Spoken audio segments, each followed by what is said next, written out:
Okay, you're on. Good evening. Welcome to the Canastota School District's regular school board meetings for December 8th, 2020. We are remote tonight, just due to precautions and some of our administrators being currently quarantined. I'd like to call the meeting to order. If I could please have you stand for the pledge.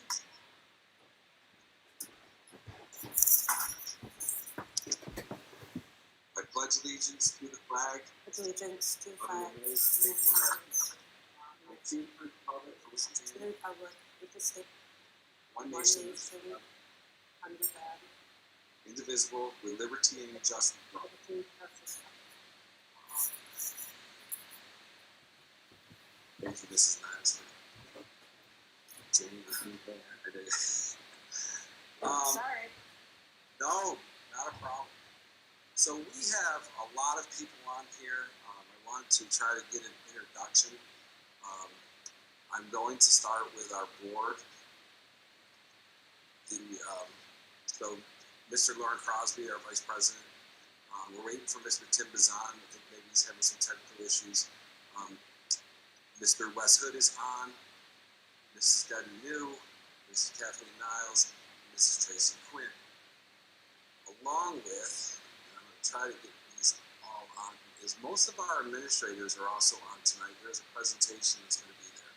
So Mr. Kennedy, Mr. Clancy, Mr. Altabello, Ms. Carnahan, Mrs. Henner, Ms. Boyson is on, Mr. Faustino, try to make this go down. Mr. Danuccio, Mr. Vicetta, Mr. Condon. I see Mr. Bazan did join. Hi, Tim. Our new Southside principal, Mrs. McCowery, which we're happy to welcome to our first virtual. I know it's been a tough week for you the last couple of days, and appreciate your patience. It's not normally this chaotic probably for you. So when we met you, I'm not sure we could have predicted that your first couple of days would be, I'd say kind of on your own, but I think you've got some support out there. So, all right. Did I miss anybody? I don't think anybody's on the phone. Chris, right? I don't think I can see you. I just want to make sure that nobody snuck in. Okay. All right, thank you. So we get this started. First part of this is routine matters. I would like to get a motion for our Board of Education minutes from November 10th, 2020, and the CSE recommendations that are listed in your packet. May I have a motion? Lauren and Wes, any discussion? All those in favor? Opposed? Carried. This is our first public comment period. We only really I have two things. One was not a formal request here, and I think I'm going to have Mr. Vicetta under his comments is going to discuss this. There seems to be a lot of questions circling on how we determine quarantine and who gets quarantined and how does that occur. And as I talked to Mr. Vicetta today, as we were following this, it's simple. It's not simple. And a lot of it's directed by the Department of Health with their matrices on how people, but I'm gonna let him talk about it. But I wanted to make sure that I recognize the fact that it's not as clear as you would think it would be. You know, it's not as simple as somebody happens to be in the building or potentially in the same room as somebody who's potentially else is being quarantined, that they would necessarily have to be quarantined. Not our decisions, Department of Health's decisions. So, but again, I'm gonna let Mr. Vicetta talk about that when we get to that point. But I have gotten some Facebook messages and some phone calls over the last couple of days. Part two of this is we received a letter today from Mr. Steve Luby, science teacher at Canastota Junior High School. He's also the president of the Canastota Teachers Association. dated Tuesday, December 8th, 2020. Good evening. I appreciate the opportunity to share these comments, although I wished I was able to do so in person. Comment on it, Steve. I wish you were here to be able to do it in person also. I am in my 28th year of teaching and have been part of the Raider family, teaching junior high science since September 2001. That was a memorable fall for sure, but in some ways, what our country faced in fall of 2021 pales to what we were faced heading into the fall of 2020. This is not a normal school year. Things are not normal here at school, nor is it business as usual in the homes of our students or our staff. As obvious as these statements seem, I find that I must consciously remind myself of how abnormal things are, what we've been experiencing since March, in order to keep things in the proper perspective. Otherwise, I may not be able to provide my students with what they need most at this time. Thanks to the incredible efforts of the personnel of our district, Canastota successfully and safely opened its door in September.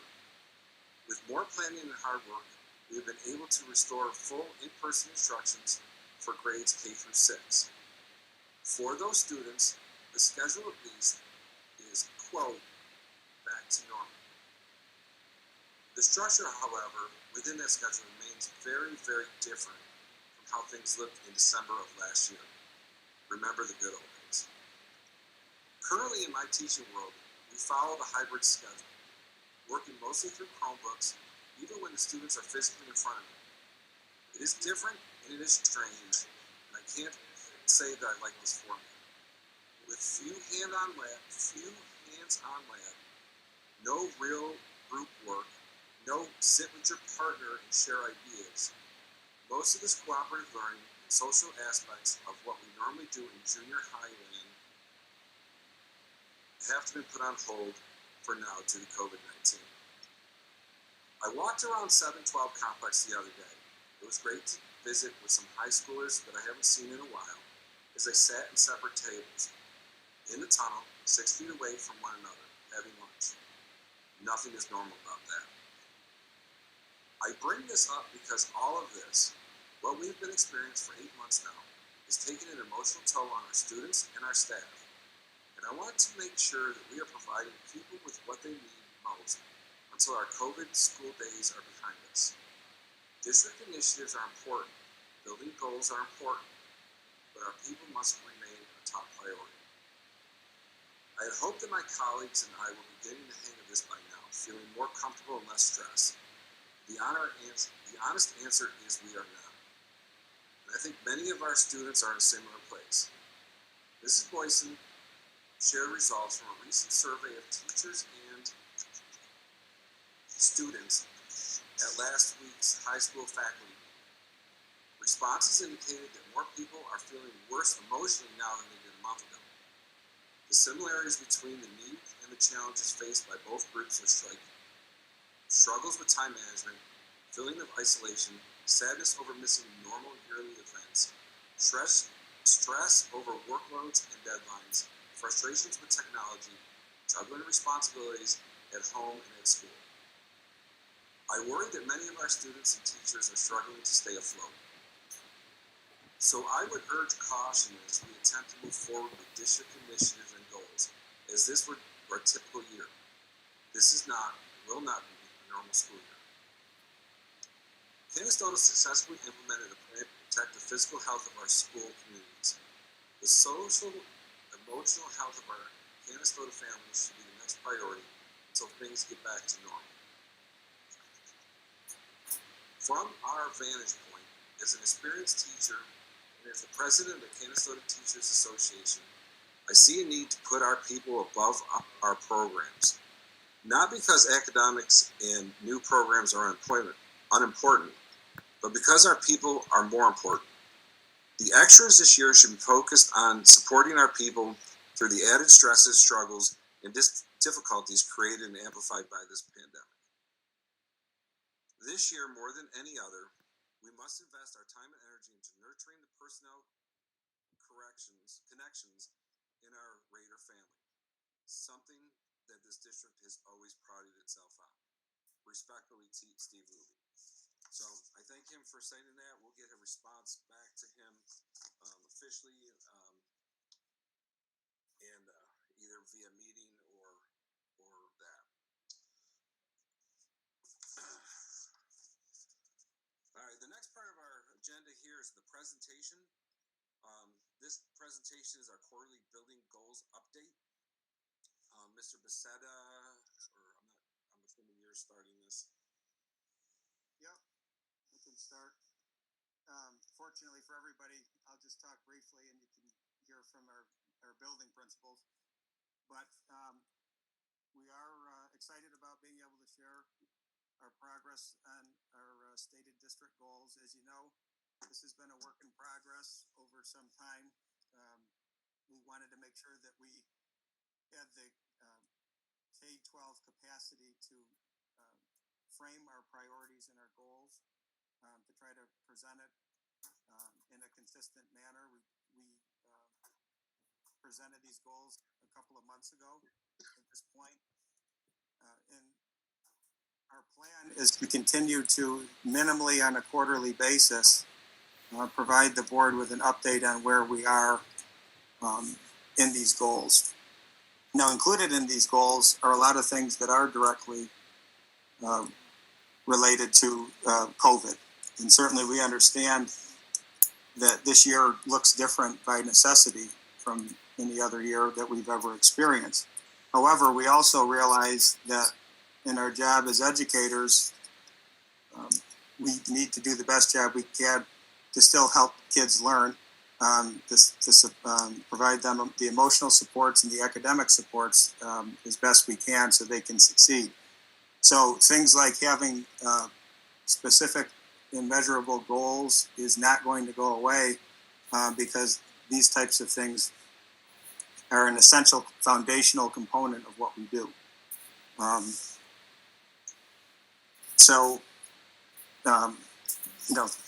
Again, we don't look at this as sort of fluff or an extra or an add-on. This is something that we need to do.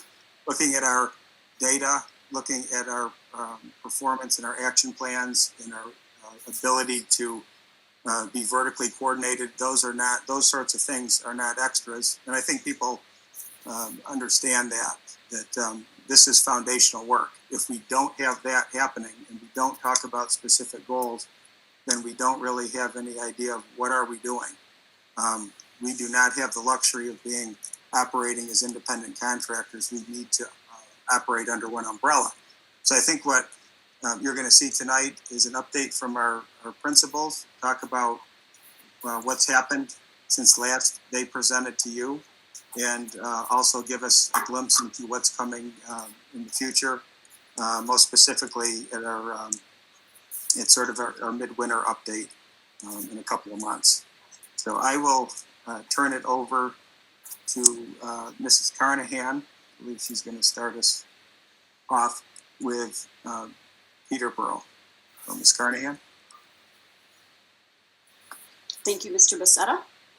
I am very excited to be able to update you on the progress of our hardworking Peterborough Street and Southside Elementary teachers tonight, and all of their efforts toward achieving our building goals since we talked last, which was 8 weeks ago, which is amazing to me.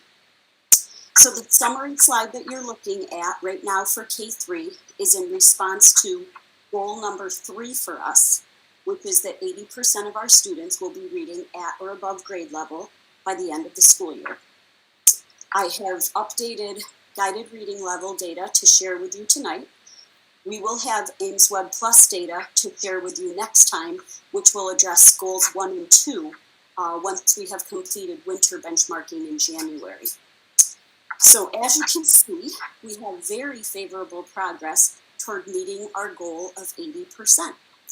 Just a reminder that we will not test our kindergarten students' guided reading levels until January, so we don't have data to report for those friends just yet. But in grade 1, you can see 11% growth from 33% to 44%. And in grade 2, you can see 4% growth from 26% to 30%. And in grade 3, you can see tremendous growth of 19% from 41% to 60%. So we have set goal of 10% as far as increases that we're looking for in January, and we're certainly on track for meeting our 80% end goal across all grade levels there. So what I'd like to do now is to highlight the 3 areas that we've tackled thus far that have helped us achieve those results. Those are listed at the top of the slide here. So they include the BIMIS, individual reading goals, and our commitment to guided reading. So the BIMIS screener was a priority item the first week of December for our entire student body population. BIMIS, as a reminder, stands for Behavior Intervention Monitoring Assessment System, and that will be used 3 times each year going forward to assess all of our students in the areas of conduct, negative affect, cognitive attention, social, and academic functioning. So this is a very important tool that's going to help us be able to monitor students' academic, social, and emotional well-being, which of course will help us identify and address areas of concern so that students can be performing to the very best of their abilities. Item 2, address the action of setting individual student reading goals.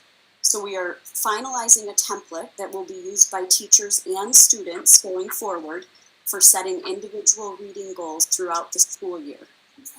Our hope is that teachers and students will work together to set achievable goals, and that the involvement and ownership of students in this process will help us to be more successful in achieving those goals. And the last item addresses our true commitment to guided reading as a whole. So our literacy learning coach, Ellen Burns, and our reading teachers at Peterborough Street and Southside have been absolutely instrumental. They have provided running record refreshers for teachers in both buildings, which were an important priority for us. That's ensuring that our running record administration is consistent across teachers and across grade levels. And it also ensures that we have a consistent mindset regarding when it's appropriate to assess our students. And as a reminder, those running records are how we assess student instructional reading levels. So that's when we learn the strategies that students are able to use independently, which then guides our instruction regarding new strategies that we should be teaching them in order to help our students grow as readers. When we take our running records, we note what the students are doing and then not doing when they read a passage to us. So we determine the skills that need to be taught, or maybe the skills that need to be retaught, that again will help our students grow. Guided reading refreshers are next on the horizon, as well as shifting our culture to one of more formative assessments and assessing students' guided reading level more than just when we benchmark 5 times throughout the school year. So as you can see, it's all about relationships and consistency and reading at K3, and we're well on our way to reaching our 80% goal.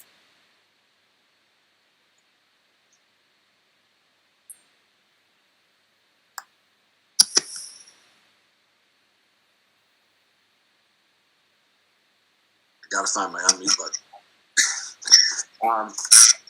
Thank you. Anybody have any questions for Ms. Carnahan?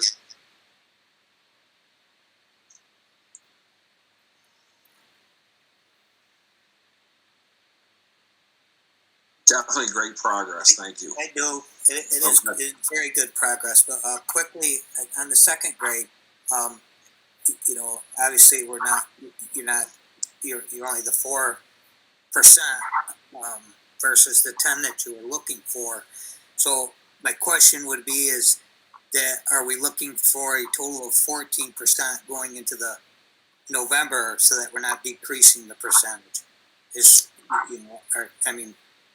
It looks like second grade needs a little bit more attention, so just want to make sure that we're following up on that. Sure. Yeah, and I figured I did anticipate that would be a question, Mr. Hood. Thank you for that. So we are looking into why that growth is not as high as it is at as it is at first grade and as it is at third grade. So remembering that reading is developmental, and that learning for everyone was certainly cut short last year in the spring. The students, the second graders, were in first grade at that time, and just putting things together in March when things were shut down.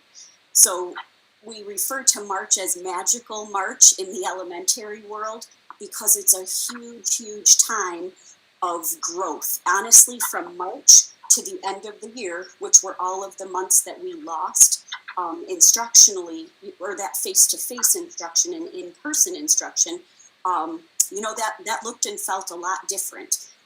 So a lot really comes together for students at that time. So I do want to assure you, we are, Mr. Becerra mentioned at the beginning, we're constantly going to be, looking at these. We're anticipating, we still want to achieve that 80%. So we will definitely keep the growth rate in mind. And we're investigating best practices with Ellen Burns to help us develop and make sure that we're delivering targeted, direct, and explicit instruction to these students. So what are we doing well, and what else do we need to be doing? So please know that that is absolutely a priority, and we are working together, teachers and our literacy learning coach as well. Thank you. Sure. Anybody else?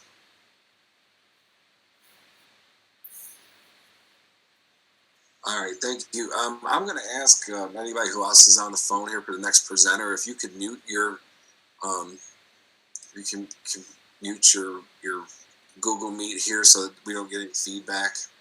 I would appreciate that. And then don't forget to unmute if you have a question.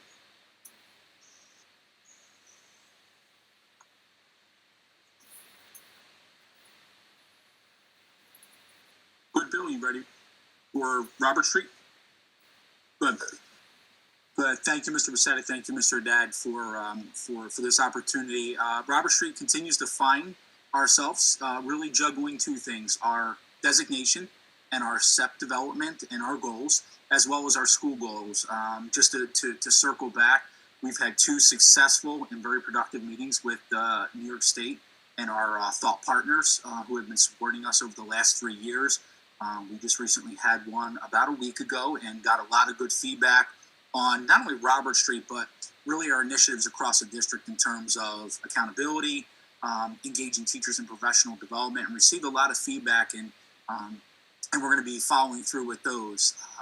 They will be meeting with teachers in some subgroups in January just to get their feelings, since we can't be in person, and then we will have our third meeting in a series of meetings in February as well. So a lot of exciting things on the horizon. We feel that we are making progress within our SEP, because ultimately that's what we're judged on. So we're really excited about that in January and February. So start off with our school goals. We're just as important as our SEP goals. One of our biggest goals was to decrease our chronic absenteeism and increase our regular school attendance. We've set a goal by the end of the year to be at 11.2%. Currently, even after all of this umbrella of COVID, we are currently right now at a 14.6%. To be honest with you, I thought we were going to be a lot higher than that with the amount of issues that we had at the beginning of the year. But now that we're back 5 days a week, we are starting to settle in. So it's not where we want to be, but it is definitely it is expected. We know that we can get it to 4%. We proved it last year. So we're excited about this, but if students are not engaged and they're not attending, they can't be learning. So this will continue to be a focus of ours. Three big pieces I want to just share with you is our engagement committee, something that Robert Street has never done in the past before. It is a way to build capacity within the building, have teachers actively involved so that they can drive our initiatives. We started out with a small group, which was our SST team, and changing some of those structures, and now it's expanding. More teachers want to be involved now that our schedule is settled and people are settling in to our 5 days a week. So in December and January, we'll look to exponentially increase the amount of people in this committee. But at the beginning of the year, we kept it small in the fact that we needed to keep it small to take the pressure off of teachers. So this is a huge step forward to get more people involved at Robert Street to have more ownership. We continue to collaborate with Proving Ground, that is that Harvard grant. The program was put on pause this year, up and through this year, for anybody who was in the hybrid model.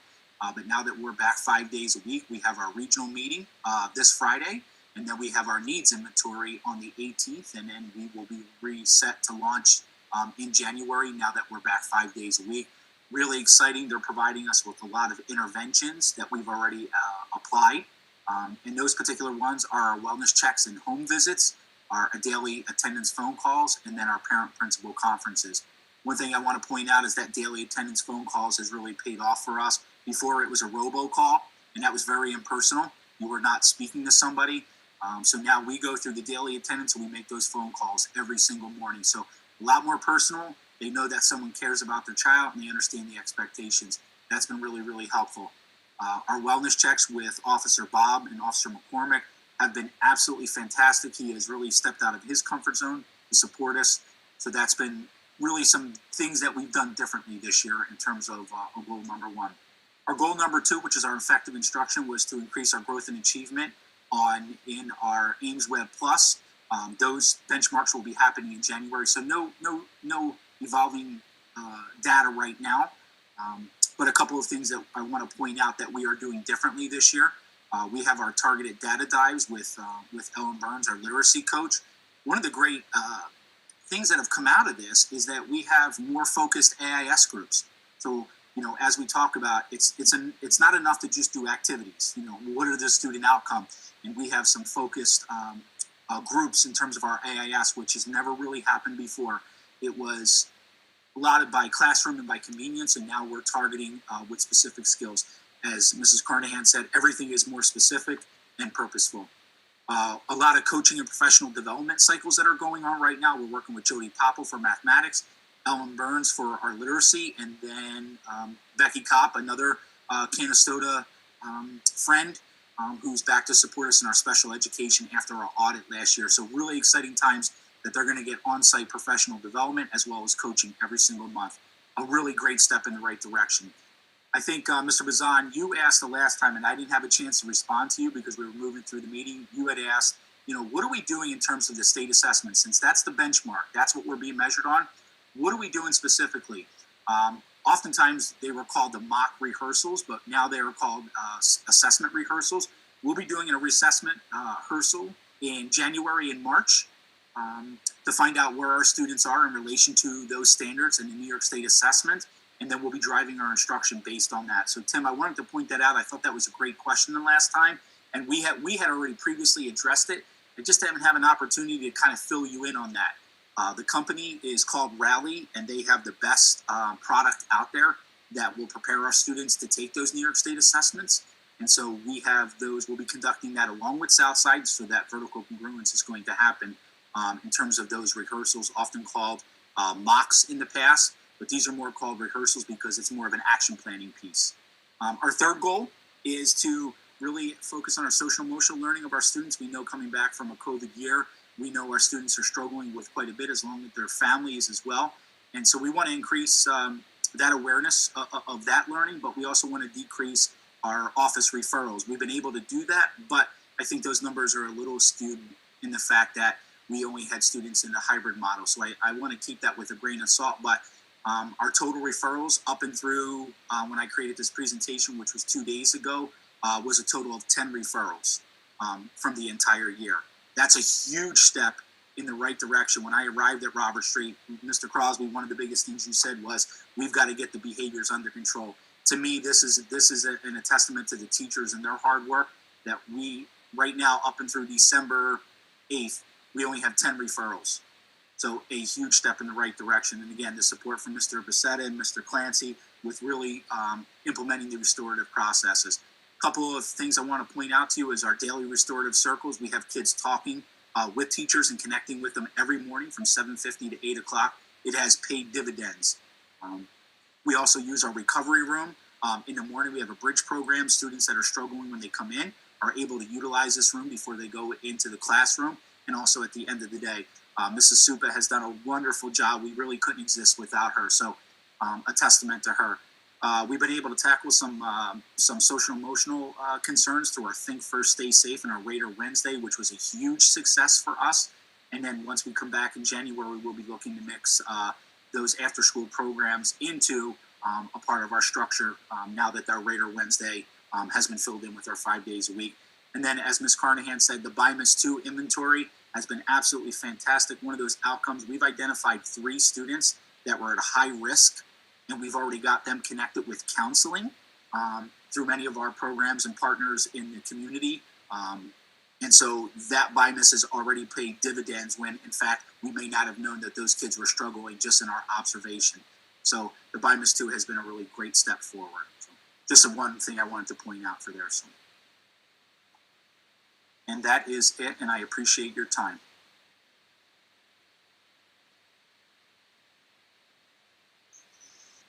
Any questions for Mr. Faustino?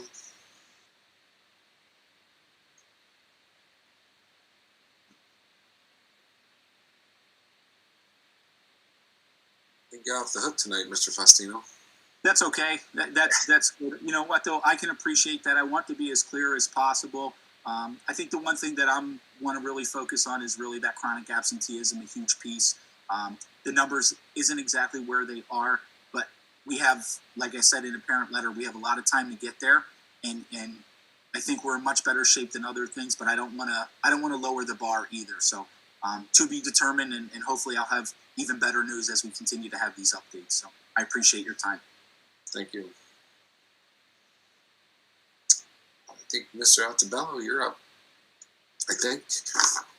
Yes, thank you. Good evening, everybody. Hope everybody's staying safe and certainly healthy. So I'm going to focus on my 3 goals here. The first one being discipline, which was to decrease the incidence of discipline by at least 10% over the next school year. So in this particular goal, the focus isn't what it would typically be. I think due to the nature of our circumstances and due to the fact that our population has changed, in that we only have half of our population at any given time, and so we by the nature of that, we've been able to decrease our in-school suspensions, our out-of-school suspensions, and our general office referrals significantly. However, we're seeing some other types of infractions kind of rise to the top. Like, for example, we're seeing students not keeping their cameras on. They're not participating at the level we like them to participate at. Many students are not getting their work done, and they're not attending the remote lessons as consistently as we would like. So one of our main tools to combat that is certainly the communication home.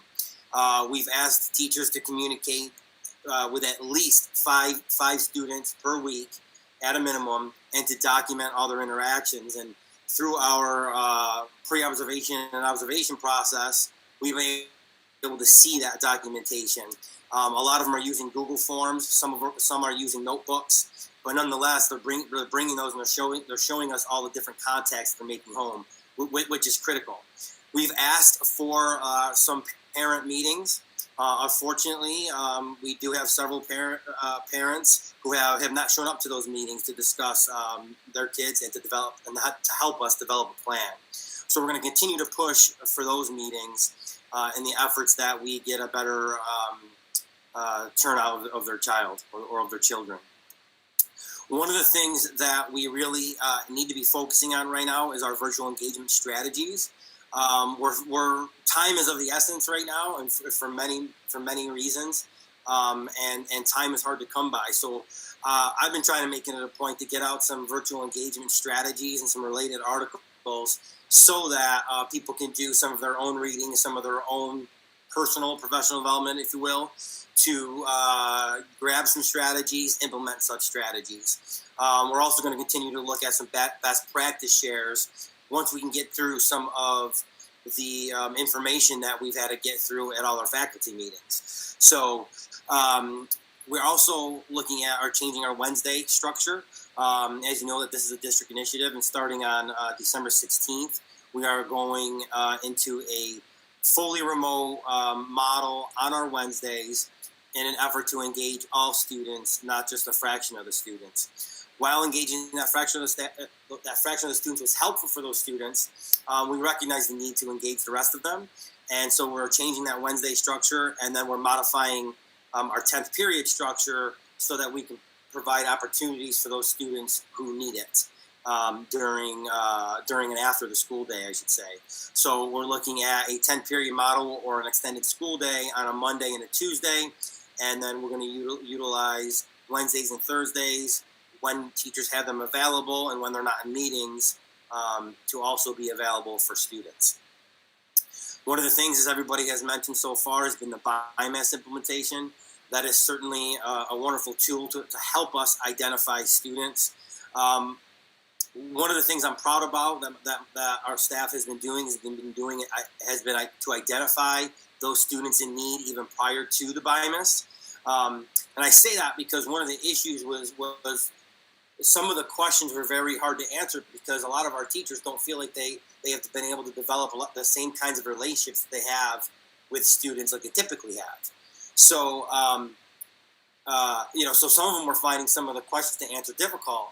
Having said that, it's still a worthwhile tool to utilize because even one question, answered in a way that indicates the kid is struggling is going to be helpful.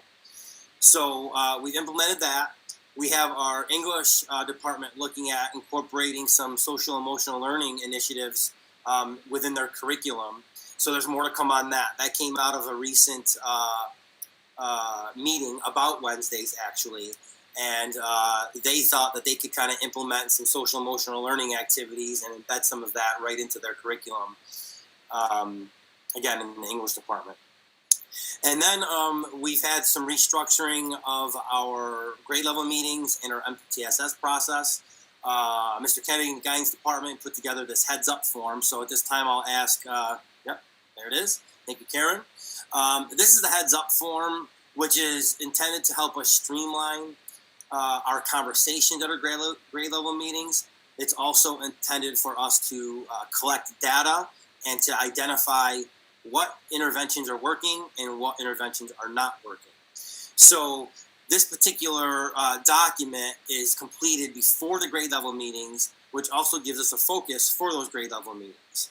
And then as you continue to scroll down, you'll see some of the interventions that have been tried, some of the strengths and weaknesses of the student.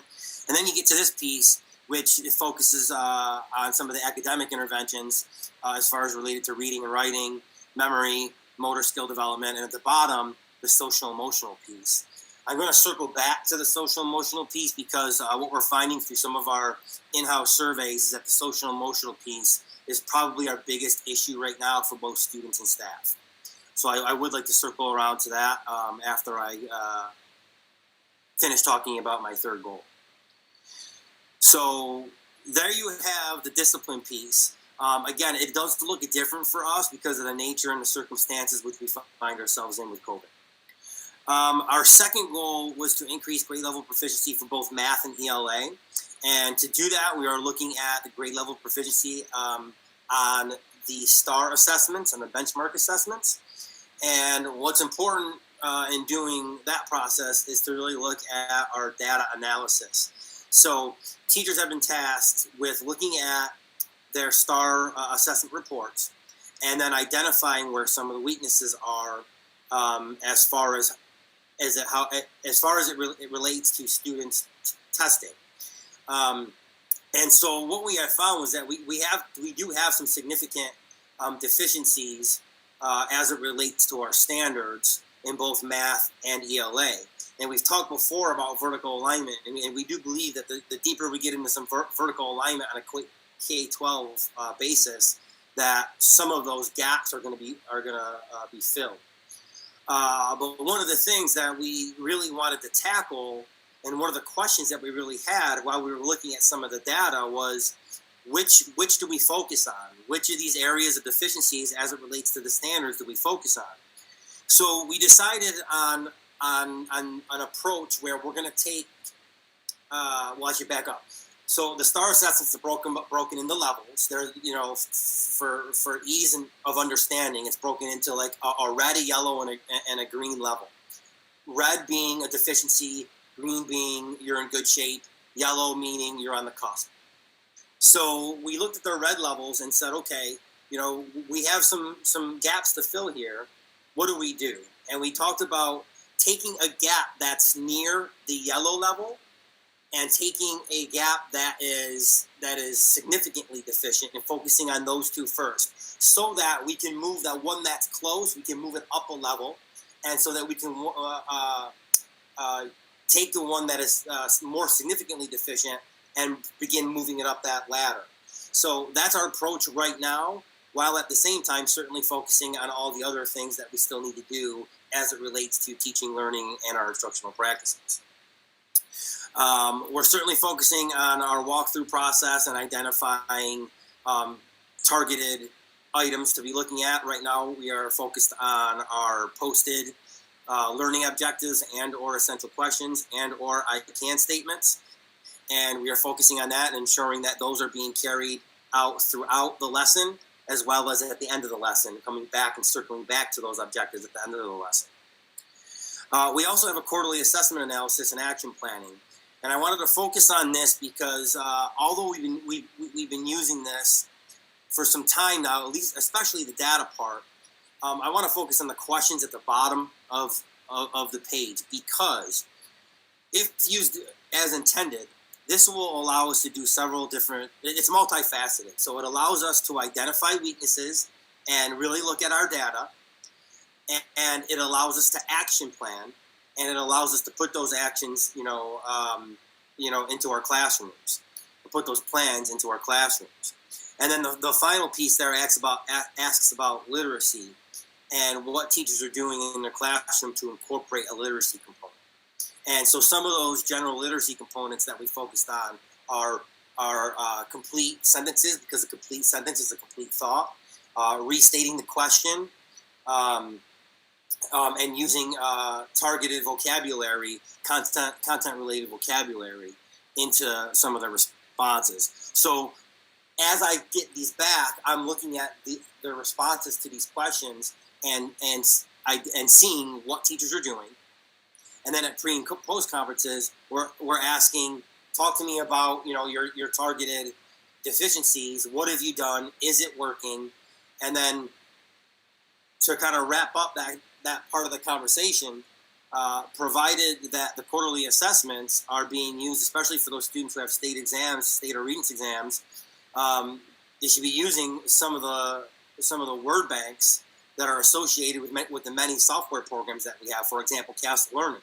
Castle Learning offers us the ability to go in, pull state and regents related questions, and build tests via that platform. So teachers can go ahead and do that with their assessments, and when they identify the deficiencies, they can go back in and get similar or related questions on those deficiencies and include them in their next quarterly assessment. So that's the idea behind that particular form. As I suggested, when when it's used appropriately and we're paying attention to it like we are more and more, I think we're going to see some really good outcomes out of the work that teachers are doing with that form and some of the action planning that they're doing. Our third goal is to increase our state assessment scores. And to make a long story short with that goal, that kind of encompasses everything I've just talked about. It incorporates our STAR assessment approach. It incorporates our discipline approach. You can see here I've listed the quarterly assessment analysis, the Regents data. We're in the middle of working on a project where we're pulling some of the Regents trends, but more importantly, the standards test so we can better prioritize our curriculum. When we talk about prioritizing curriculum, we got to use data to identify what's being tested on the exams in order to better prioritize our curriculum. So that's a project we're currently working on. And then there is a new project with Proving Ground, which is the organization that Mr. Faustino had referenced with the attendance. Well, they are also looking at post-secondary readiness. They're in the beginning stages of that, and I just completed about a half an hour, 45-minute long survey based on some of the things that are going on in our school and specifically what we're willing to do and some of the initiatives that they want to push forward that they think could be helpful to us. I don't have a ton more information on that because, like I said, we're in the very beginning stages. There's a meeting Friday, and then there's another meeting coming up, I believe, in the beginning of January, where we're going to talk more about that, and I'm going to learn some more about that particular initiative through Proving Ground. So those are the three goals, and what I did here at the bottom of this particular slide is I wanted to tie it all together. And what ties it all together are our social emotional learning practices. Miss Boysen helped me put this graphic together, and she has been an integral part of kicking off our social emotional learning initiative in the high school this year. And we started primarily with our teachers, and now we're kind of shifting into what we can do for kids. And so some of the things to the left of that graphic that I just wanted to note, and I wanted to note it because it's pretty apropos to what we've been discussing, what we heard Steve Luby write about, and what I'm hearing from both teachers and students about some of the things that they're dealing with. So, one of the things that I'm going to speak on my own behalf, that as a building leader, what I am struggling with is being understanding, but at the same time recognizing that we still need to move forward. And so the bottom line is that we kind of need to do both in many respects. And that, as Mr. Becerra had kind of mentioned earlier, there's still some things that we just have to do, which is totally true. But one of the perspectives that a couple of teachers had after I had my last faculty meeting was, they kind of feel like they're getting, a mixed message. And, the mixed message is, hey, we understand, but hey, do this and do that and do this and do that. And again, my response to that was okay, I see that, and I didn't recognize that prior to having that conversation. And it was like, oh, okay, I didn't see it that way.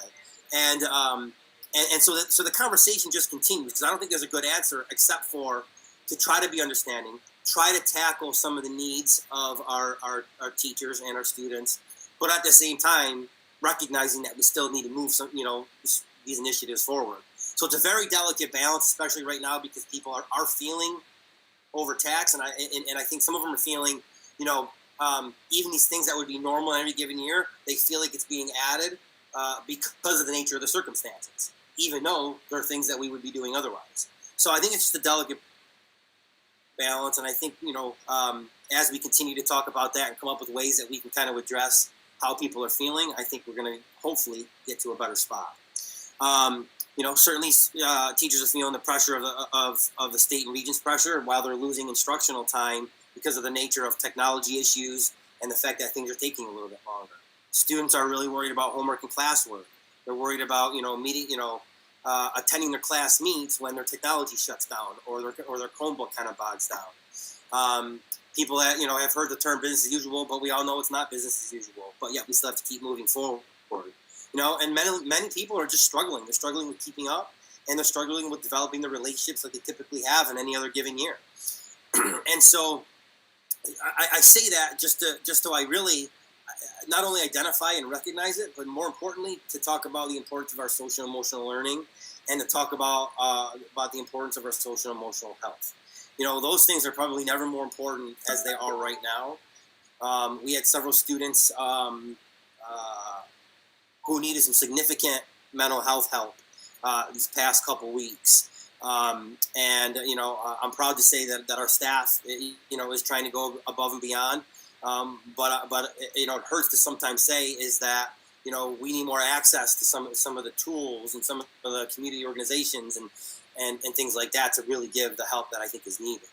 But some of the things that we're working on, is in our MTSS process. In our Mind Up, and it's called Mind Up, which is a program that some of our teachers are trained in. We have Project-Based Learning, which incorporates some social emotional activities. The Positivity Project and Restorative Justice that we've been talking about for a long time, but have been put on hold because of COVID and because of training opportunities. Our badging and credentialing and the experiences and opportunities the kids are going to get from that. So that's all things, and all some of the programs that are either in the works or that are coming that I think will have a positive impact on our social emotional learning. Not to mention simply how we treat each other and simply how understanding that we are. And then lastly but not least, to give you a little data, this is just a data share to the right of all of that. These are our quarterly data averages for marking period 1 and kind of where their kids are at. This is lower than it is in a typical year for all the obvious reasons. But we hope that as a result of our next quarterly and our next data poll for the second semester, we will see some improvements as we continue to strive to do better with our instructional practices. And again, I'm going to say our social emotional learning practices that we implement within the classroom and with our teachers. That's all I have for you. Thank you very much. Thank you, Mr. Atabello. Just a comment, and I think I'm going to ask the same of Mr. Faustino. I would like to see data breakdown like Ms. Carnahan did by grade level. Kind of the high level piece of this. You gave us the quarterly data pieces that you have here, but you know, there's 6 sections of English there. The action items and the goals for each one of those was grade level specific, as your previous slide, goal 2, had on there, and I would like to see those kind of things there. Yeah, so I certainly would have pulled that, but for the STAR assessment, for example, in our first meeting, goals meeting, I had some of that data there. I didn't duplicate it because we just haven't given our winter benchmark assessment yet. So once we do that, probably for our next meeting, I'll have more data to share in that regard for everybody.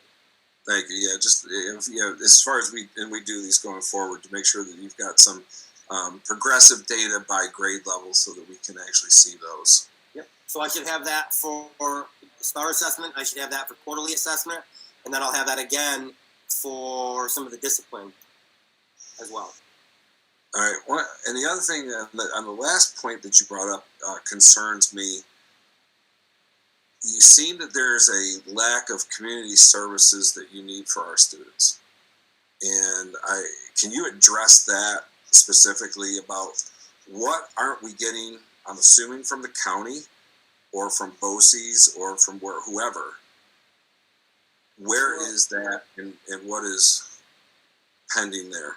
Yeah, so that's more of a systemic component. I think I would say within our society as it relates to the lack of mental health help there is available, because beds get beds at certain services or facilities get filled very quickly, and therefore there's no more beds available, and therefore kids get put on waiting lists.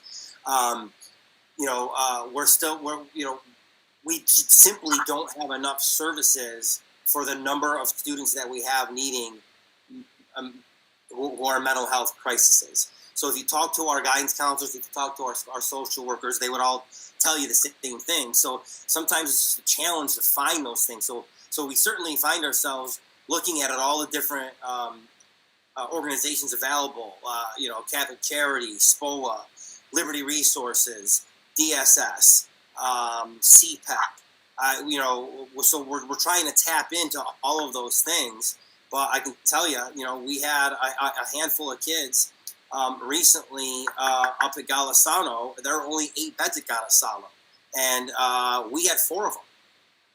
And it's so much of it is a waiting game in order to find out what services are available and when. More importantly, when.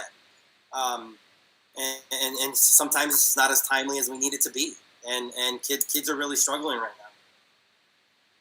And I can't put a number to it, Mr. Head Ed, and it's just a systemic issue across this country right now, where kids really need mental health, and there's just not enough out there. Yeah, okay, and we can take this offline, Mr. Becerra, too. I guess what I'm asking is specifically, what is the county or the state not doing for what we need for our kids? And I get that there may be some things that are going to be delayed, but if we have critical needs, we need to make sure that we're addressing that with the people who could potentially get us those. And I have no problem with making those phone calls. I just need to know about it.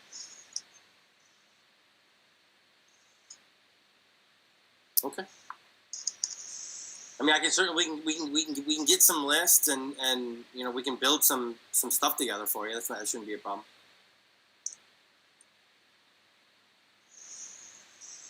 That's all. Anybody else for Mr. Altabello?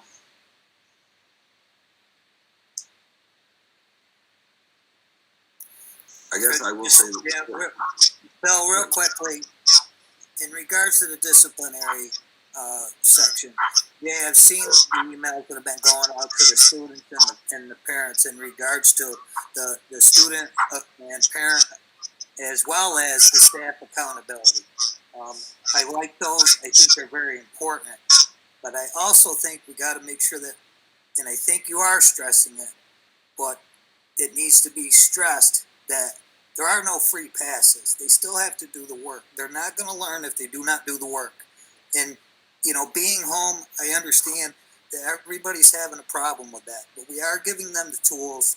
We've given them all the Chromebooks. We've given the people that didn't have the internet service the internet. We're providing those services. They have a responsibility to get online. It goes back to Michael's thing in regards to the, attendance. Okay, now his level is back to school every day, so his attendance should be better. And if it's not better, they still have their Chromebooks, so the attendance shouldn't be getting worse. So the accountability issue here right now seems to be the big thing.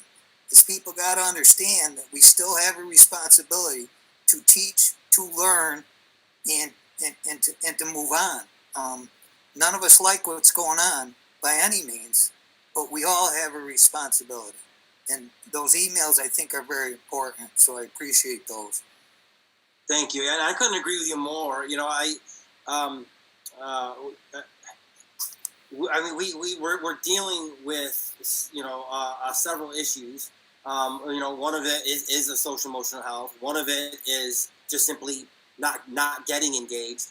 And the other piece, I think that I think I could say this on behalf of all of most of us anyway, is that we're struggling to find where are our teeth to hold some of these kids accountable for not doing some of these things, because we don't have some of our dispositions that we have had in the past. We're calling home and we're asking for parent meetings and we're talking to the kids, personally, but the accountability piece is going to come in the grade, and it's going to come into possibly having to repeat some of the classes. And for some of those kids, that's just not enough. That it's just not enough. We need to get, more in, these kids on a personal level to engage.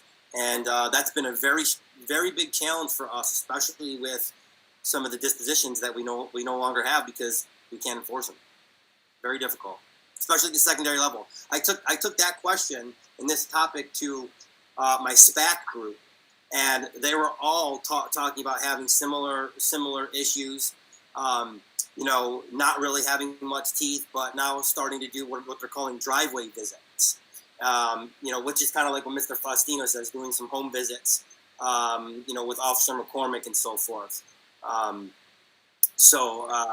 That's going to become part of the norm as we get into the winter here.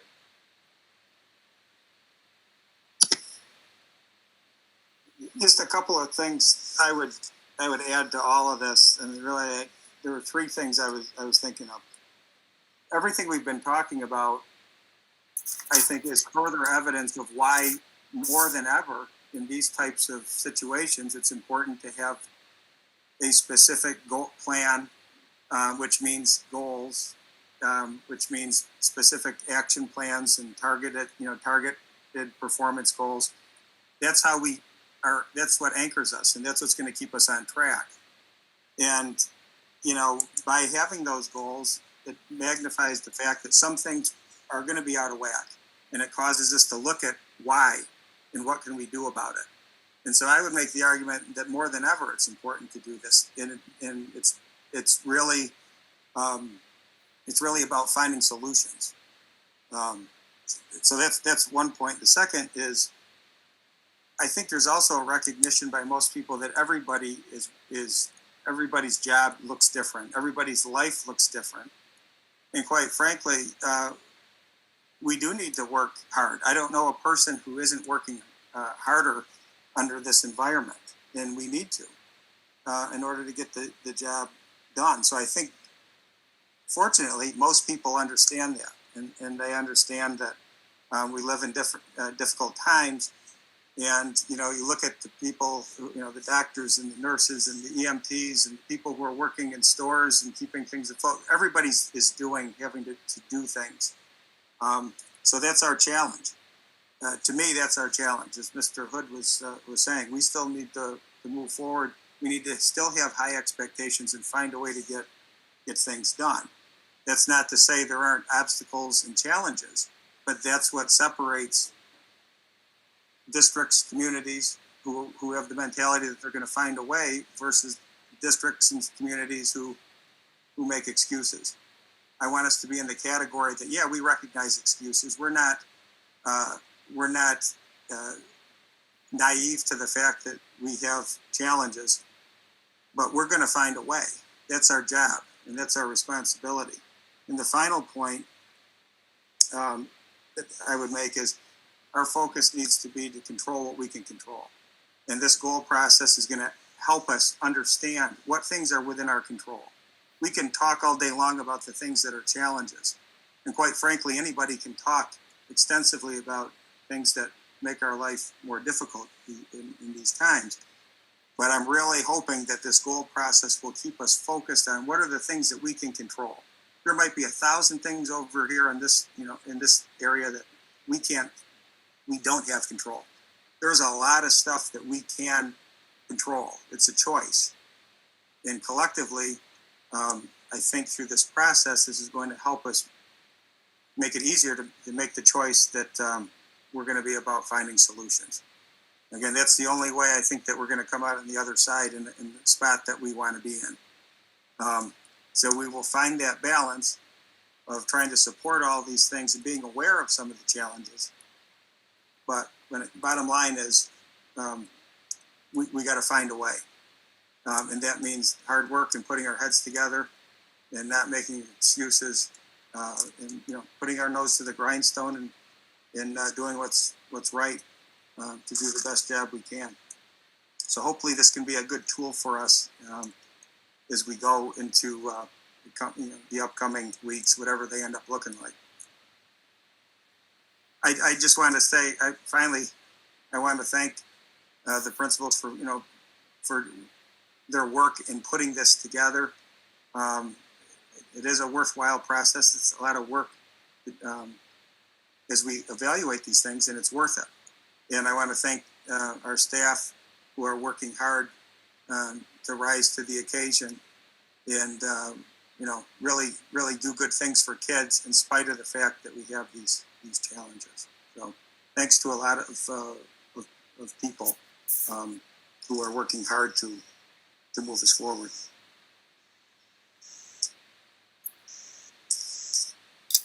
I just, one of the things, can you hear me? Can you hear me, Bill? No? Yes, Nobody. I can hear you. All right. Well, one of the things that I think something else that ought to be looked at is particularly because again, the comment was made and Steve kind of made it, this focus on academics, which is obviously our number one priority. But at the same time, I think that there are other things that kids are missing because of the time. And for example, and I looked over the letter that Sean wrote about the Wednesdays, and one of my thoughts was, maybe, for example, that's a time for class meetings, or that's a time to figure out how, for example, you could have, in a sense, a remote assembly that would bring people in. and basically make a connection and give kids then an opportunity to talk about things and to talk about some of these social and emotional issues. Again, delighted with the English department doing what they're doing with these issues. But again, I think that that's part of some of these kids who basically don't, they're not connected. And I guess my other concern would be that, and again, I've had this discussion before, but some of these kids who aren't connected, particularly junior high kids, many of them, for example, have come up through the system, and our teachers and our social workers, our psychologists, they know these kids and they know these families. Is there a way, for example, if that parent isn't answering the phone for Jay or Drew or whoever, is there a way that that connection has been made by somebody in the lower grades so that you know what time to make the phone call or whatever it may be? And again, I think sometimes we miss out on those connections between our schools. That's just, but if a child comes to school hungry, and if a child doesn't connect, we can do all we want as far as academics and say, you know what, they need to perform, but they aren't gonna. So I just think, I think we've addressed the food issue, and I think we really have to address that issue of social and emotional, and it scares me when you tell me that there's 6 beds at Golisano and we've got 4 of them.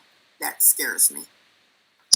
And you make a good point, Mrs. New, and that's one of the uses, having kids engaged every day of the week will allow us to address some of those things, because it just makes good sense that we introduce other things into the equation. It's not every day the same routine. We can say that kids need to be in attendance on particular days, and we can have learning look different. It can be something that's tied to more of an assembly structure or some type of social emotional support. That is the challenge of the district. We need to then find ways to make that work. How do we use the time that we have and do that? So that really is the task at hand, and that is something that we can control. That comes down to us putting our heads together and saying, if this is an issue, then how do we use the time that we have access to kids and make that happen? I think that's a good point that you make. Because we still have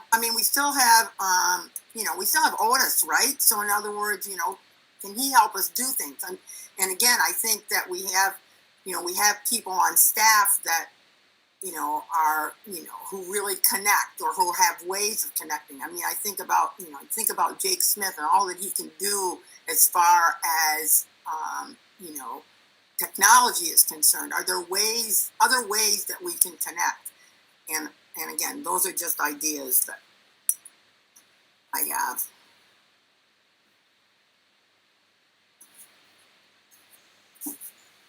Okay. Anybody else?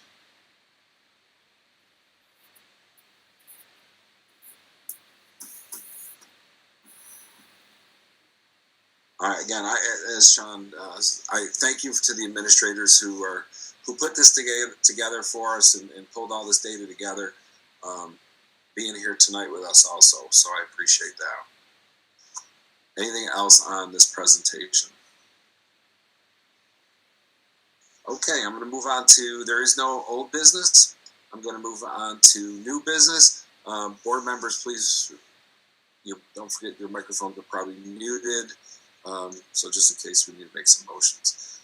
Number 1, resolved that upon the recommendation of the superintendent of schools, the board does hereby accept a donation of $1,000 for Makerspace from the Crosby family and C&M Consulting. So moved. Second. Are we going to discuss these donations? Do we not want it? Thank you. Thank you, the Crosby family. I appreciate that. All those in favor? Aye. Aye. Opposed? Carried. I'm going to assume I understand. Is that me feedback? No, I said for record. Mr. Bazan? Yeah. You took, No, it's Lauren's talking. There was Lauren talking. it's Lauren? Yeah, he's gonna stay. I wrote it down. Okay, I wasn't sure if you knew it or not. All right, thanks, guy. We're good though. I'm sorry, your voice and your mouth are delayed from what I'm looking at. Resolved upon the recommendation of the superintendent of schools, the board does hereby accept a grant from Walmart in the amount of $500. May I have a motion? So moved. Second. Any discussion? I'd like to thank Walmart again for their donation. Mr. Panuccio, I'm assuming you're the one who applied for that for us this year? Well, last year, but yes, like in 2020. But Mike did one too, so there's a couple that are out there. Awesome, thank you. All those in favor? Aye. Opposed? Carried.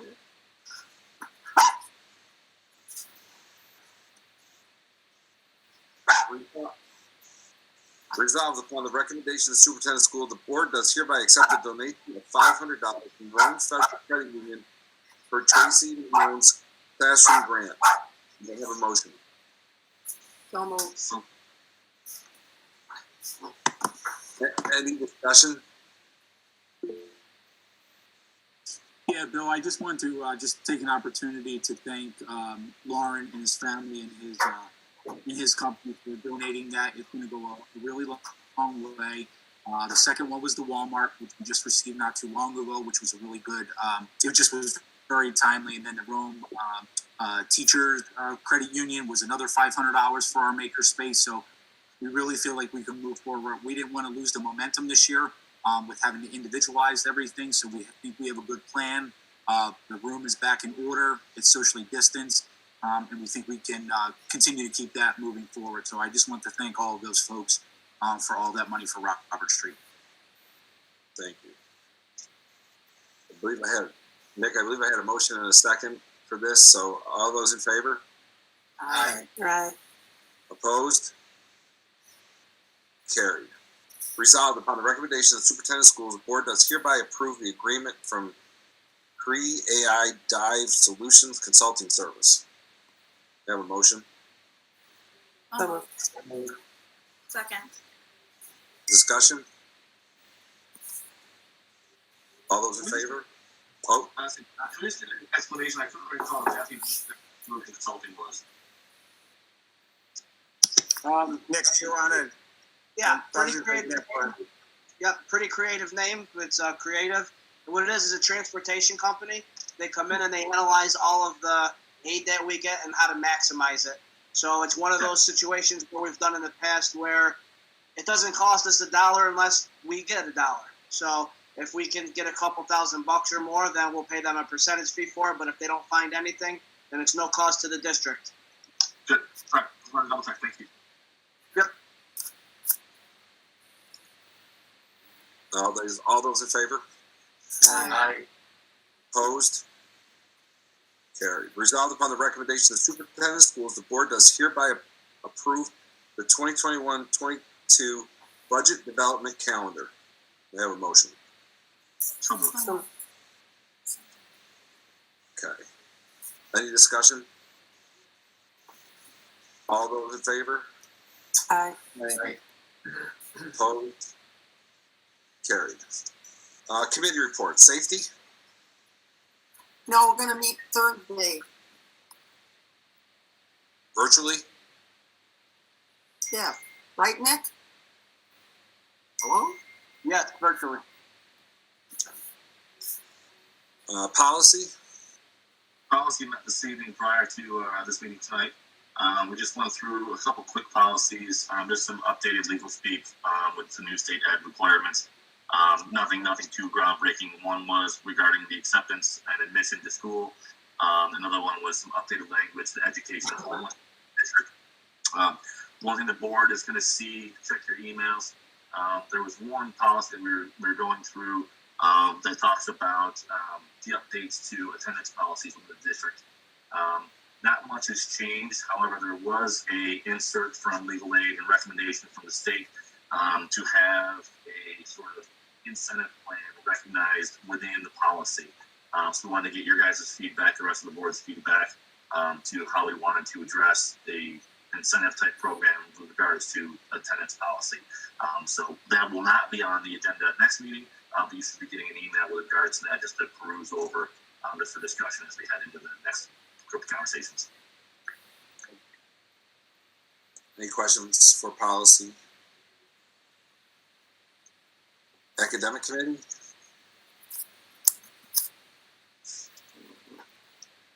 Anything, Tracy?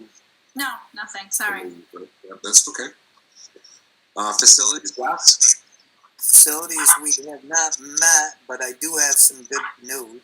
Is that I'm sure, don't know if all you're aware, but SED did approve our capital project, and it has been advertised for a bit, which is a good thing. So we're on pace for that. I'm sure Sean and Nick are going to share a little bit more information with us on that. But it's a very exciting time for us. It is some positive for us going forward for these kids to look forward to for sure. Any questions for facilities?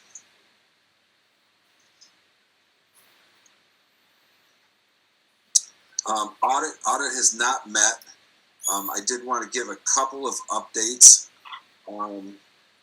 There was a meeting on November 30th that I had along with Mr. Panuccio with John Salka to discuss the transportation aid non-reimbursement from the state during the period of time that we were delivering meals. It's absolutely ridiculous, the fact that our governor is changing the rules again. We agree that most likely, if even we got that, he was going to take it from somewhere else. But it's going to probably start changing some of the way we do some of our business because of the reimbursement piece of this. I did reach out to SBA, school board associations, to let them know. They hit us with, I think you probably all got the letter too. I had sent the letter out that hit all of our elected officials, and Mr. Salka was the only one that reached back out to me to have a conversation. He was going to canvass all the other superintendents. I said that I'd be more than happy to do the board, get some board presidents involved, along with FBA, which I reached back out to see if we can somehow march on Albany to stop this nonsense that basically that you can't change the rules on us after we've done the work. So it's not right. And it's tens of thousands of dollars. I'll let Nick, don't let me misspeak that, but I'm going to say it's tens of thousands of dollars. Potentially, yes, because there's a lot of different periods they're talking about. They're going back to look from March 13th to June 30th. Nothing is specific with this year. So this year, they're not even considering anything. So to your point of thinking about, the way we're doing business right now and, the ramifications of it. And basically, you just call them unfunded mandates. They tell you what to do, and then they tell you to find the money yourself to do it. That's basically the bottom line. Now, yes, last week, I think, I was flipping through the channels at 7 o'clock, and there was a communications man there from School Boards Association, and he was talking specifically about the transportation piece with that woman who does the Spectrum deal from Albany. Maybe that's something that school board presidents ought to look into as far as, again, putting pressure, bringing pressure to bear, because she does a lot with, interviewing people and looks for people to interview. but I know that was, she did a nice job, and the man from the School Boards Association did a nice job saying just what Nick and you have just said. So that might be another way of putting it out there to the public, that this is an issue. Well, I think Assemblyman Salka would, if we got some, his comment was well taken. Is sometimes everybody wants to complain, but nobody wants to do the hard work. And if we can get some people together to do the hard work, he join. He doesn't want to do it by himself. He wants to know that he's got the support from the school. I assured him that he'd have the support from at least myself, and I'm sure our school and probably some surrounding, because it's definitely affecting the rural schools. This is not affecting the urban schools, because they really didn't have this, that they were doing this. So more to come on that. So we need to continue to fight for all of our money that we are entitled to, as far as I'm concerned. On November 17th, a letter, email and letter went to Madison County in reference our matter of tax reimbursement that we've been discussing. I'm going to leave it as much as that. Publicly, I can say I'm very disheartened that 3 weeks ago, a letter goes to the county with zero response. We asked for a meeting. We asked for whether it was a Zoom call, some kind of correspondence. So I will probably be writing an additional letter tomorrow to the county, and then we may need to take it to the next level. So we'll leave it like that. But I want to let you know that on November 17th, that letter did go out requesting a meeting. Okay, and that was after the county had already solidified their budget, increased the county taxes for us, and that letter went to the administrator along with the Mr. Becker, and along with all of the committee on the Ways and Means Committee that put the budget together. So it went to each one of them. All right, any questions for audit? Okay. Board comment period. Just a recap, I want to thank the administrators for putting that plan together as well. I think it has come a long way from when you first initiated it last year, for sure. I think everybody's getting to be on the same page. By no means do I think anybody thinks that everybody's not doing their best to make sure that we're giving the kids what they need. I think for sure this is hard on everybody. It's hard on those of us that don't have children in the school as well, because there's times where we make positive impacts on those students as well when we're able to go to the extracurricular events that we no longer can go to. Because, those of us that have been at the school are able to be a positive influence on those kids, and they're not able to get that right now. I think we all recognize that. And like I said earlier, I just think we all have that responsibility to do our best when we do see those kids out and about, which is very little, to give them that hello and, and just acknowledge that they are somebody to us. And, but I do want to thank the administrators as well.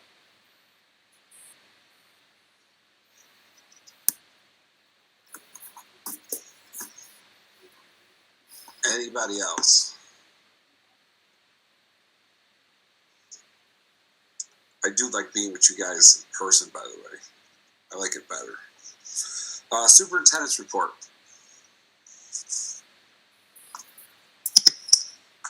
Okay, again, I would like to echo Mr. Haddad's comment earlier. We want to welcome our new Southside principal after a lot of participation from our staff and community members. We're glad that she is now a full 2 days into her tenure in Canastota, and we're glad to have her here. So welcome to Mrs. McLowery. Also wanted to talk a little bit about more about the whole quarantine process that Mr. Haddad brought up a little while ago, because it is complicated, and we're not immune to the fact that, is every district in our area throughout the state, really at this point, is battling with increased numbers of people being impacted by COVID in some way, shape, or form. And so while overall our numbers of actual positive cases are actually still pretty remarkably low, we have not had, and I believe the county county health department would substantiate this. We have not, at least through the first few months of the year, had not had any type of spread or dramatic spread through the building. For the most part, things have been isolated. They come in from outside of the school, and for the most part, the spread has been contained. But what does happen, and what does the quarantine process look like? I can tell you, as you can see, I'm not in my normal spot. I'm not in my office. I'm not allowed to be, because I'm one of those people who is quarantined. Not because of a positive case, but because of exposure.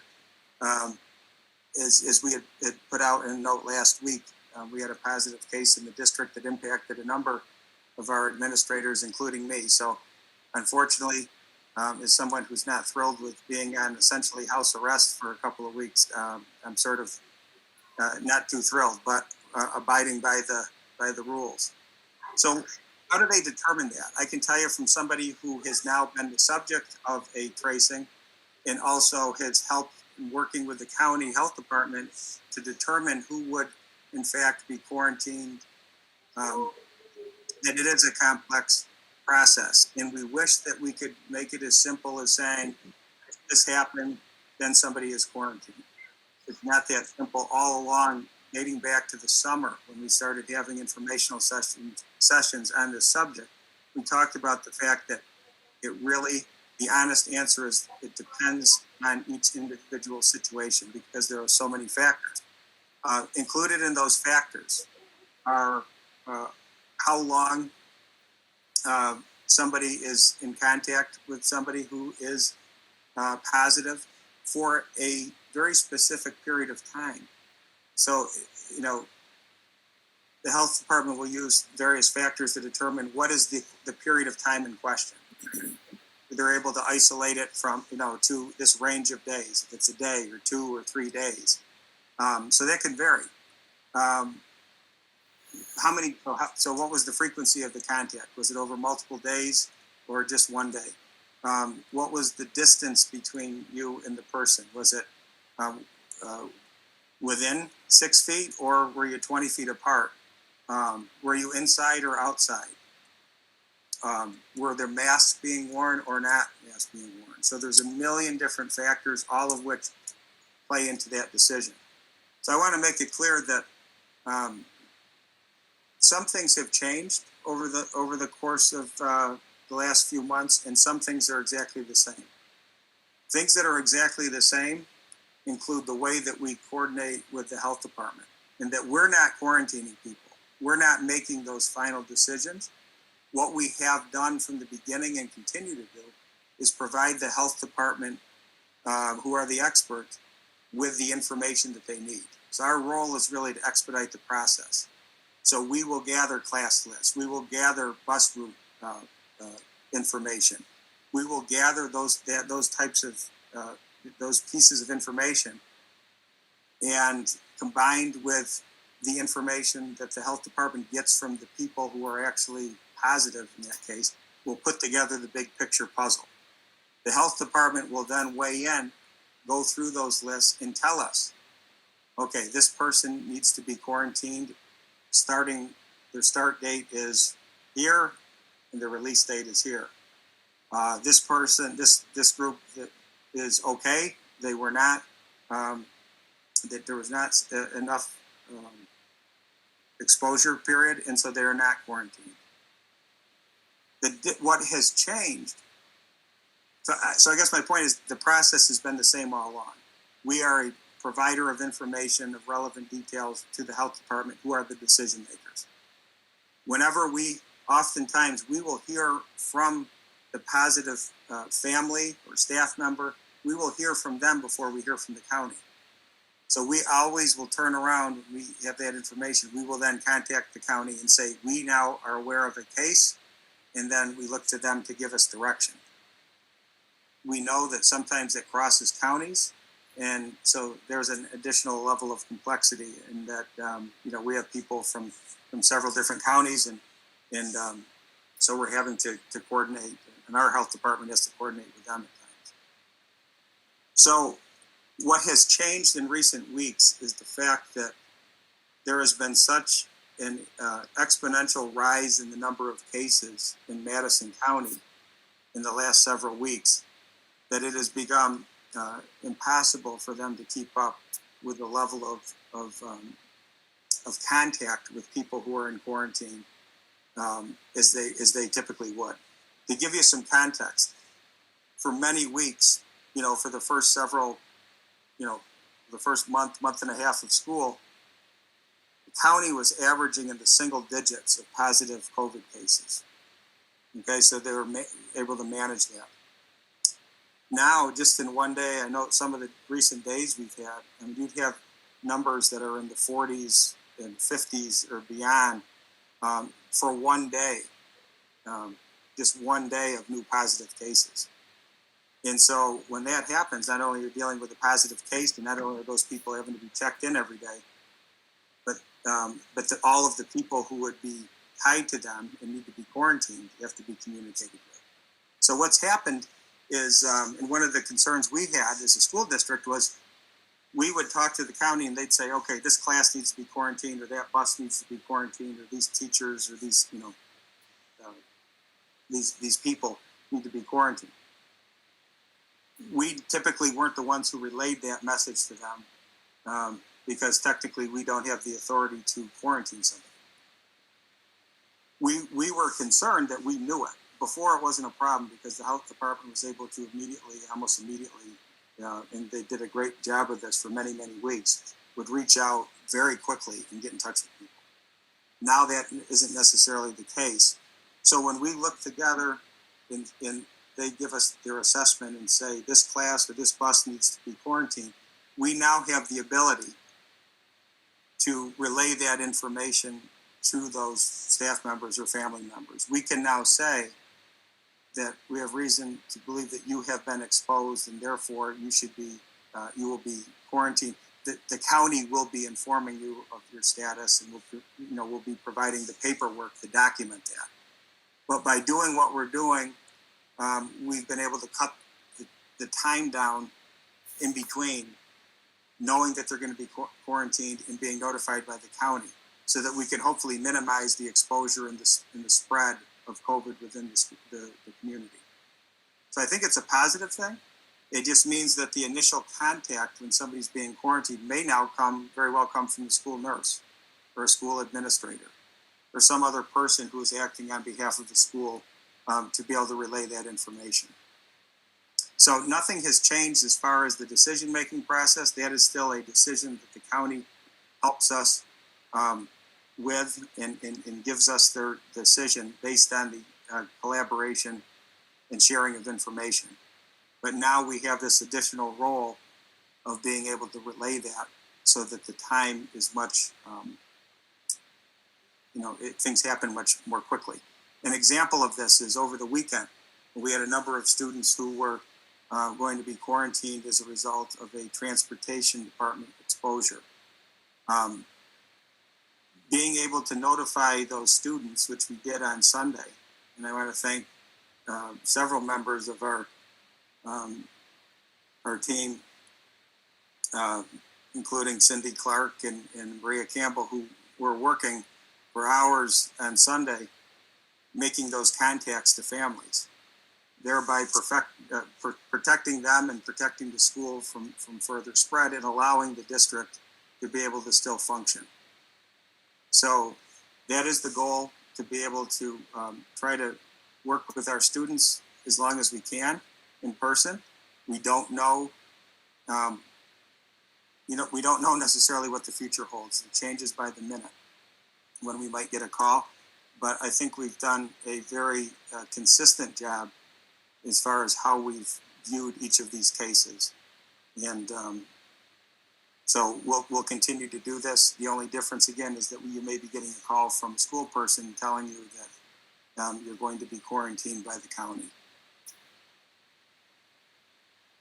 Does anybody have questions on that process? Then the county follows up with the court order or whatever it is, or with the phone call? Yeah, that is not our role, nor do we have the authority to technically put somebody in quarantine. But it's yes, they will follow up with the paperwork that tells the person that they are in quarantine. Okay. So along those lines, the next thing that's really going to impact the school in our attempts to continue to stay open is the zone designations within New York State. Yellow zone, orange zone, red zone. That's all new. And then even within this new process, the governor has changed now the criteria for orange and red zones. So it literally changes every day. Something is changing. And so what I'm telling you now could be modified. At any moment, we just sort of have to do the best we can to stay abreast of what's happening. What I will tell you is over the last several weeks, we've been working hard with our nurses and in talking with the health department and in coordinating with our medical director for the school of how can we handle the requirements when we go to a yellow zone, for example, of which, now again, I've been in meetings for the last several hours straight. I don't believe we've been designated yet, unless anybody else has seen contrary information. But I believe that there's not been an announcement we are in the yellow zone. I believe that it is imminent based on the infection rate numbers and the cases. I think it is imminent that we will be within a zone. So in order to remain open, in order to still have our students coming to school, we have a 2-week window from the time that we are designated as a yellow zone. 2-week period of time where we need to have 20% of our in-person staff and students tested for COVID. So in other words, take our total number of students, total number of staff, add them together, subtract the students who are fully remote and who are not at any point in the school, and then take 20% of that number. So we are in the neighborhood of, we would be in the neighborhood of close to 300 individuals would need to be tested under that scenario in a 2-week period. So the county has, we know that the county can provide us the 15-minute rapid test. We also know that in Madison County, we have to provide the manpower or figure out the manpower of how to actually execute and administer that COVID testing plan. So we will have adequate supply. We definitely will have adequate supply to do that level of testing. We are, again, working just about on a daily basis with our nursing department, working on the logistics of what this would look like. And so I think we have a pretty good plan. So we'll be able to really very shortly after we in fact become a yellow zone, we will be able to roll out our plan for what this would look like. The testing would probably be actually occurring in the second week of our window, probably to the early middle part of the second week of our 2-week window. The first week would be spent sending out information to families and working on the logistics of the whole process. As you know, we did a survey a couple of weeks ago asking people who would be willing to have their child tested, what staff members would be interested in being tested. That was a survey. Now we will move to the actual sign-off. We will be distributing shortly the sign off where we actually would have the permission forms in hand. So we'll actually know the real numbers of people who we can draw from for our 20% pool. If our number, we don't want to get too far down the road, but that'll be viewed after that 2-week window. We'll look at our test results and that will determine whether or not we will be, released from that regular testing requirement or if testing needs to continue in some form. So that's the good news, that we are going to be able to do it. I'm not saying everything's going to be super easy or without hiccups, but the big thing is we have the capacity and we have a plan that is still being, finalized, but we'll be ready to go when we get word that we're in a yellow zone. We will communicate that out to our school community shortly after, and then we'll go from there. Sean, do we test the same people? For example, if we don't get released, do you test the same people or you got to find 300 more? No, you test randomly from that pool of available people. So preferably, it'd be a different mix of people. It'd be a random mix of people out of that larger pool. Okay. Your pool is as big as possible, and then you just, out of that pool, you take however many you need. And then the next, if you don't get released, then you just take from those people, hopefully, that you didn't test the first time. Yeah, and the county would have a process. I mean, while we're administering it, they're still overseeing, this whole testing program would be done in conjunction with consultation with the county and with our medical director. Our medical director, for example, has oversight of the process, so that, in other words, how our nurses are trained and how our whole process is being handled, from data entry to the actual administration of the test, or the disposal of the materials involved. That all will be signed off on by our medical director to make sure that everything is done correctly. So there's a lot of pieces to this puzzle, for sure. But I say this because it's different. It's different when you turn the TV on. It depends on where you are. If, for example, Onondaga County, the county comes in and they essentially have a SWAT team and they handle the testing. That is not the case in Madison County. We're providing the manpower. So obviously that looks a lot different, and the things that we need to take into account are a lot different because we're actually doing the testing.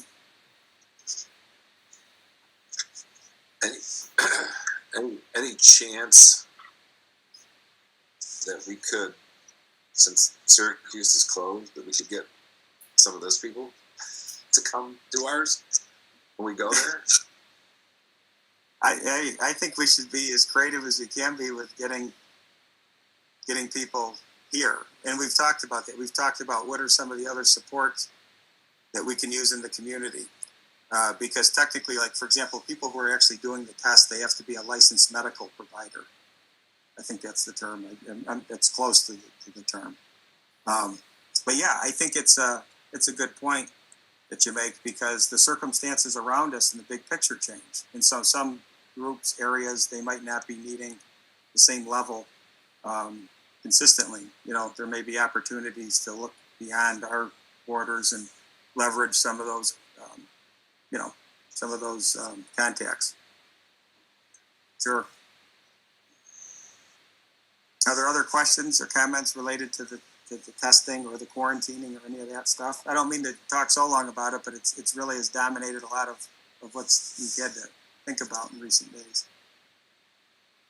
I just want to make a comment to our superintendent, and I know that there's a whole bunch of support people behind him, but I'm talking to Sean a lot, okay? All weekend, all evening, first thing in the morning, so he's got a lot on his plate, and I think we are absolutely doing the best that we possibly can, and trying to figure this thing out without a moving parts. I keep thinking you're going to change your number at some point because I keep calling, but it is very fluid. I mean, like Bill said, things change very quickly. Like, we think that we have things in a corner, and then we get another call, and then there's a change of plans, and that sets a whole other course of action or a plan of attack in place. So, all right. So a couple of other things just related to, I hate to just keep talking about COVID, but it's the reality. That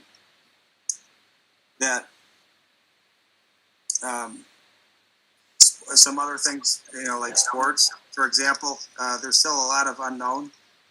There's still have been the idea that the sports, winter sports season has been pushed back to after January.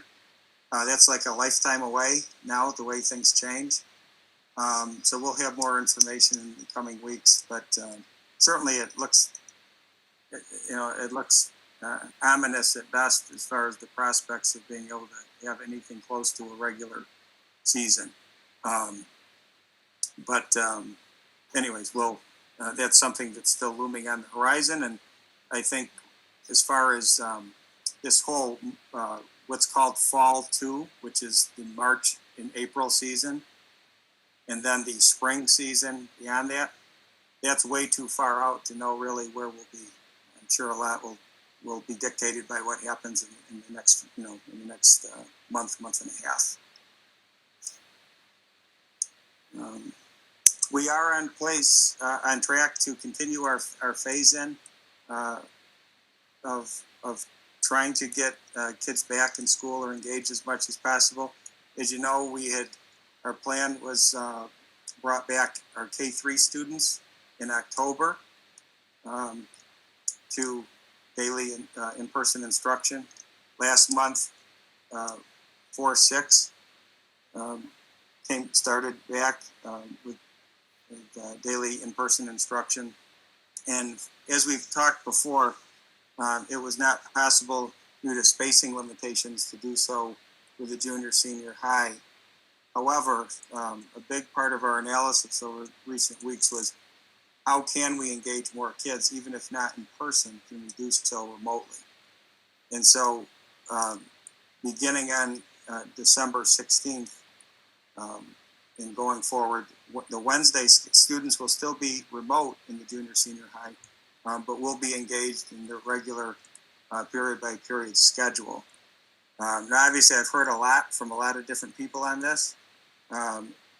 I'm aware that a lot of people liked having that day, particularly students liked having a day that was not necessarily structured.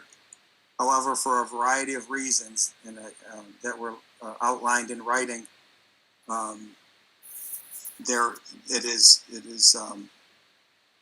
it's really important for us to not only engage those students who were benefiting from that schedule, but all of our students need to be engaged every day. And they do need that structure.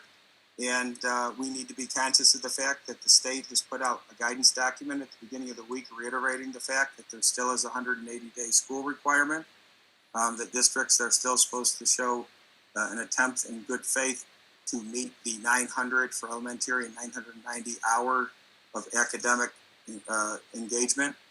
And so for all of those reasons, and to really try to do the best we can to engage kids on a daily basis, that is the next phase of our process. And I'm sure there'll be more twists and turns as we go into the second half of the year, but I am pleased that we were able to get K-6 back despite all of the challenges.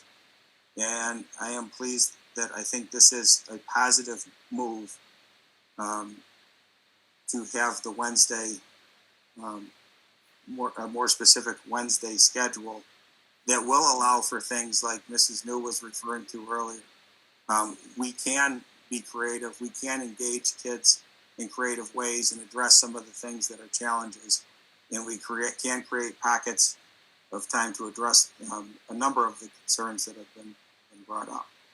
So obviously a work in progress, but we will continue to evaluate what's working and not working, and try to continue to have our kids in our building for as long as we can possibly do so and do it safely.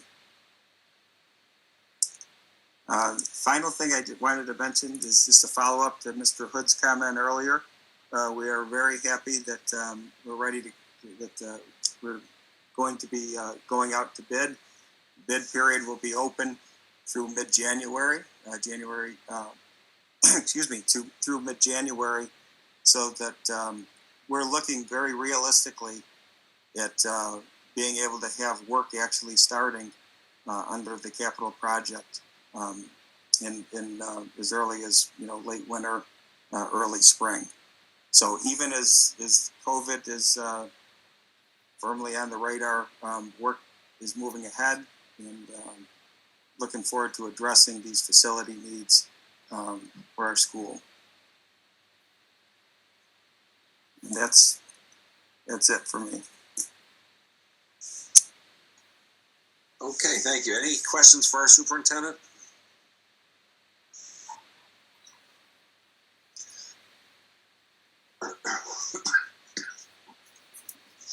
Okay.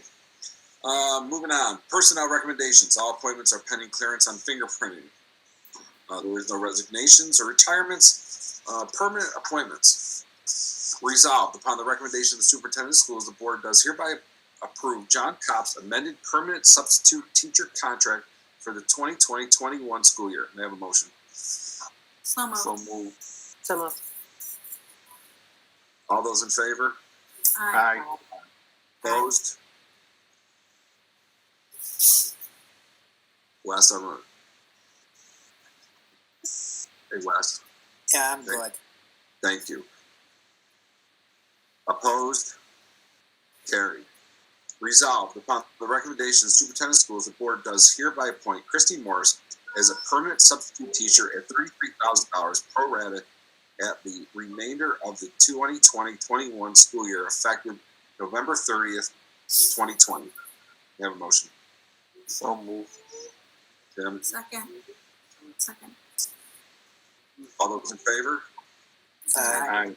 Opposed? Aye. Carried. Resolved upon the recommendation of the superintendent of schools, the board does hereby appoint Christine Peters as a permanent school monitor at 2 hours per day at $16.71 per hour, effective December 9th, 2020. May I have a motion? So moved. So moved. All those in favor? Aye. Aye. Opposed? Carried. Substitute appointments. Resolved upon the recommendation of the superintendent of schools, the board does hereby appoint Zachary Hayden as a substitute school monitor at $15.17 per hour, effective December 9th, 2020. May I have a motion? So moved. All those in favor? Aye. Aye. Opposed? Aye. Carried. Resolved upon the recommendation of the superintendent of schools, the board does hereby appoint Brenda Moon as a substitute school monitor at $15.17 per hour, effective December 9th, 2020. So moved. I'm assuming I got a second somewhere out there. Second. Second. Okay, thank you. All those in favor? Aye. Opposed? Aye. Carried. Resolved upon the recommendation of the superintendent of schools, the board does hereby appoint Alexandria Jones as a non-certified substitute teacher at $85 per day, effective December 9th, 2020. I have a motion. So So moved. moved. All those in favor? Aye. Aye. Aye. Opposed? Carried. Resolved upon the recommendation of the superintendent of schools, the board does hereby appoint Jean Halpern as a substitute in the following positions: nurse at $29.52 per hour, non-certified sub teacher at $85 per hour, and sub teacher's aide at $14.51 per hour, effective December 2nd, 2020. May I have a motion? So moved. Second. Bill, you meant $80 a day. I'm sorry, $85 per day. Did I read the hour? Yeah, $85 per day as a certified sub-teacher. All those in favor? Aye. Opposed? Aye. Carried. Resolved, upon the recommendation of the superintendent of schools, the board does hereby approve Crystal Miller as a non-certified sub-teacher at $85 per day and a sub-teacher aide at $13.51 per hour, effective December 9th, 2020. Have a motion. Second. All those in favor? Aye. Aye. Opposed? Carried. Resolved, upon the recommendation of superintendent of schools, the board does hereby appoint Heather Spavin as a substitute cleaner at $16.38 per hour, effective December 9th, 2020. Motion approved. So move. Second. Second. All those in favor? Aye. Aye. Opposed? Carried. There is no coaching appointments tonight. There is no other. I don't have any other public comment period. Our next board meeting is scheduled for January 12th, 2021 at 6:30. I'm not saying that we won't have a meeting in between there. There might be some stuff that comes up that we need to take care of. I need a motion to go into executive session to discuss some contractual items. There's a good chance that we will be coming back out with a potential resolution on a couple of items. So moved. Last, Second. Second. any further discussion? All those in favor? Aye. Aye. Opposed? Aye. All right, we are still in executive session, or we are in executive session going forward.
They must have like the little elf on the shelf helping them or something.